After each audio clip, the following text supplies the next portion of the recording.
My friend, this is a video recap for one of my students. However, I have been working on negative harmony now with a couple different students. So what I want to do is just do a little video as their recap and allow everybody else to just kind of jump on this bandwagon. I had never heard the term, but I had been using it in reference to like songs I like.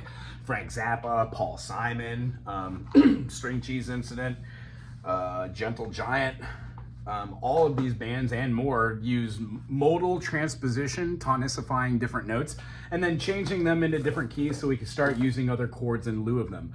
That's kind of what negative harmony is. So if we had a big old circle and we took our circle of fifths and drew all of our circles diatonically, so C negates the G because it's 5 notes away, C, D, E, F, G, A, B, C.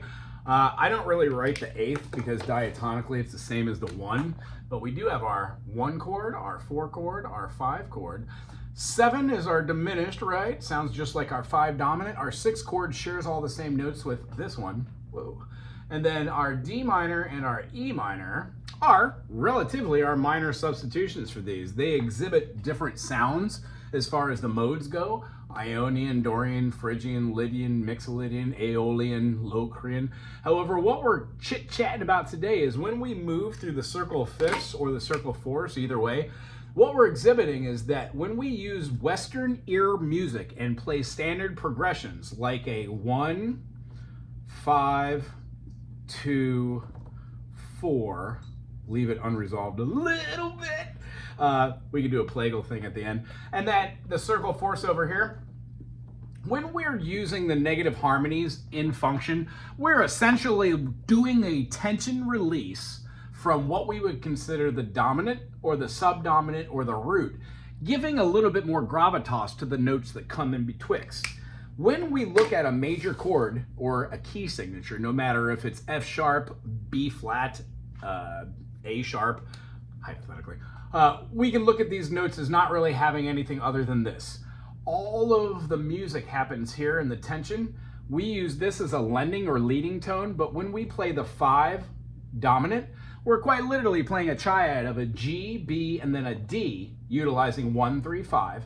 If we were to add on the 7th of it and make that G, the 5 chord, into a dominant, because in the key of G major, there is 1 sharp, it's the note that's in between here as the augmented 4th in the key of C. If we use this note in the key of G, we're using the minor 7th, not the major 7th. So when we have this chord, it essentially sounds like a B, D, F.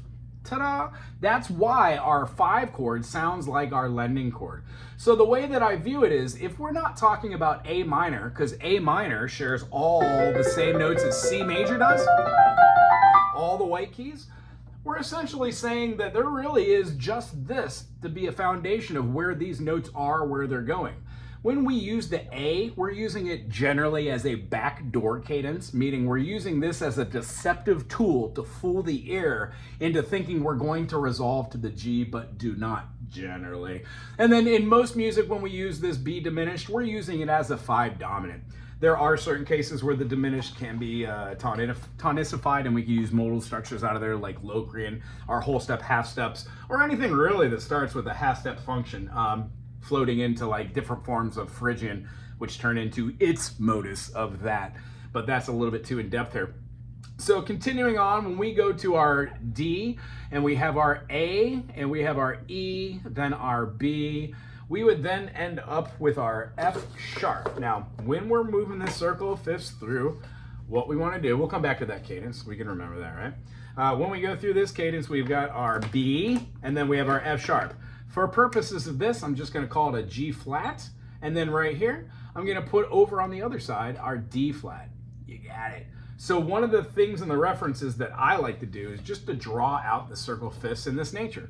If you wanted to keep that F sharp, write the notes next to it so you can actually start visualizing those as well.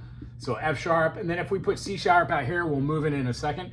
Let's put our flats over here. We have an F. Our next flat is a B flat. After that, we have our E flat, A flat, and then we've got our D flat. Wonderful. So if we kept going, we would have our G flat. Well, that's where this comes into. A G flat is the F sharp. Da-da-da-da-da-da. Boom. And then our D flat is a C sharp. Hence, we don't really need to have our circle fifths having these two miscellaneous keys, both of which, sorry, that should have been a flat, both of which have 7 flats or 7 sharps depending. This is how we use our circle for negative harmony. Let's grab a green marker because it's awesome. When we do that, we draw the lines that parallel between the two. When we go betwixt them, we realize that each one has a counterpart. This is diatonically speaking, meaning all of these notes are going to be going through the same thing. C becomes a G, G becomes a C. So no matter what we do. Our aforementioned groove that we had down here was our 1. I do believe we had our 5 chord. Actually, it doesn't matter what we have. 1, 5, how about a minor 2? And I think we left it unresolved with a major 4. In the key of C, we would have C major, G major, D minor, F major. So when we look at each one of these chords, we analyze what are the notes. C, E, G. Cool. C, E, G. Let's see. What does a C become? Oh, a C becomes a G. What does an E become? E becomes an E flat. What does the G become? Oh, G becomes a C. How do I do this with the piano, guitar, my voice? You sound out what a 1-3-5 sounds like. If I were to play G to an E flat to a C, do I get a triad? No. What if I played E flat to a C to a G? No. How about if I played a C to an E flat to a G? Yes. I just got a C minor. So the negative chord represented from a C major, the negative inversion or the negative harmony of that is a C minor. I'm just going to write that ever so silent above this top one. Let's do our next one. Our next one's going to be the G. So let's write it out. G, B, D. That's what is derived from 1, 3, and then 5. Imagining the C and the D right here. When we play a GBD, our negative harmony is a C. Negative harmony for the B is an A flat. And then our negative harmony for that D would be to the F. Well, looking at this, you might not be able to just see this as being an F minor. However, when we start to view these as being inversions and you do the test of using your fingers to do the triads, you can try them out by playing a C, an A flat, and then an F, and hearing if that makes a chord. Yeah, it kind of does. What does that make? F, A flat, and C. When we take that, that's an inversion, what we just tried. C, F, A flat. So when we do that, that makes out a C, F, A flat. That would be an F minor. So we're going to write our negative harmony chord right there. Next one, we have a D, D major or D minor. Looks like it's a D minor, meaning D, F, A. We just did a couple of these, but D would give an F. Our F would give a D, nice. And then our A would make a B flat. Well, when we're doing this, look at our chords. If we were to play an F, a B flat, and a D, what does that make? Well, nice. Let's switch that around and just look at that harmony. If we had a B flat, D, and an F sharp, that would give us some weird augment or a dim there. If we're playing this just for its D, and we have our F and a B flat, ooh, we just heard it there then. So what is that? Yeah, we can start moving these functions and seeing that as being a B flat major. B flat, D, F. So our B flat major can go right here. That's our negative harmony chord. And then our F, F, A, and C. F becomes a D, A becomes the B flat, and then the C becomes the G. So once again, we look for reoccurring themes. If we just play the notes D, B flat, and then G, does that make a chord? Yeah, it sounds like a minor, doesn't it? Find our minor third, add the fifth. Is that an inversion? Yeah, it was. This is a G minor. So what we've seen is by using the 1, 4, and 5 in a key, the 1 having tonified itself and having a little bit of tension where every other chord and every other note kind of wants to go back to, by seeing the subdominant as having a lot of tension but not as much as the G, and then realizing A minor is C. B diminish is our 5 dominant. We're quite literally working with this construct.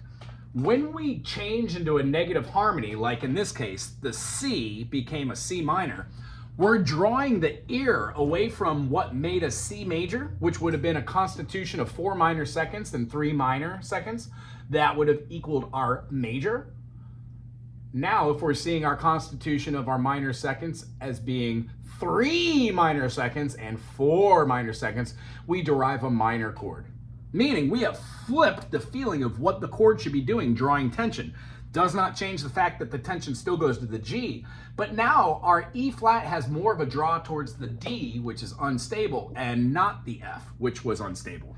The stable chord now resounding towards this would be the C as well as the E and the G. Since we have an E flat, our stable chord now has a different interval. That's what makes a negative harmony. It changes the amount of tension onto where that chord wants to happen. So if we were to play this out loud, we would have the first movement having a C major, and let's just play it super simple in the beginning. To a G, to a D, to an F. That's our groove.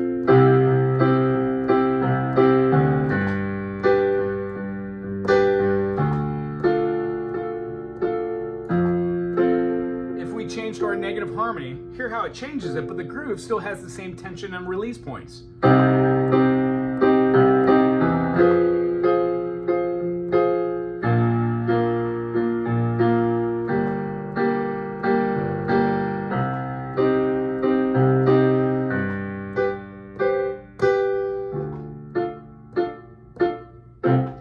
We can switch in and out of these. You don't have to change the whole progression.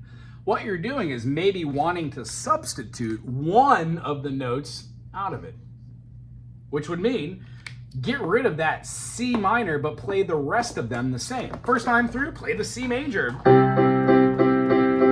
the G, to the D, to the F.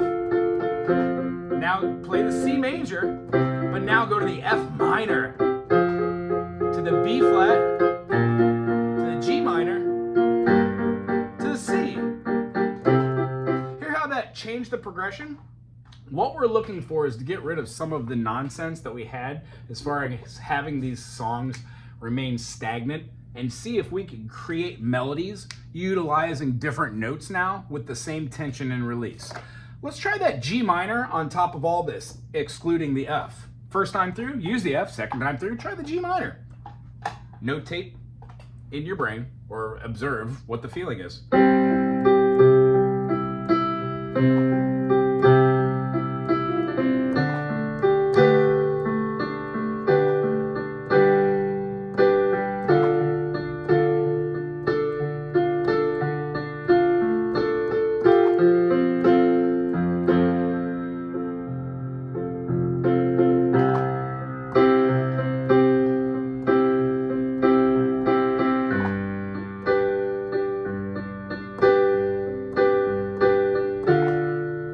G minor.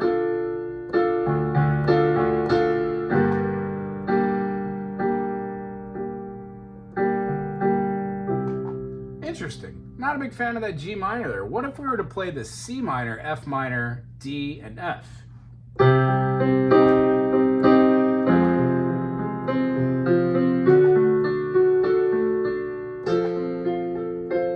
Oh, I liked everything there except for the F. What does that G minor then sound like? C minor, F minor. Then when we do our D major, G minor. Amazing. That would be what I would have chose, and then I would write a melody out of what that is.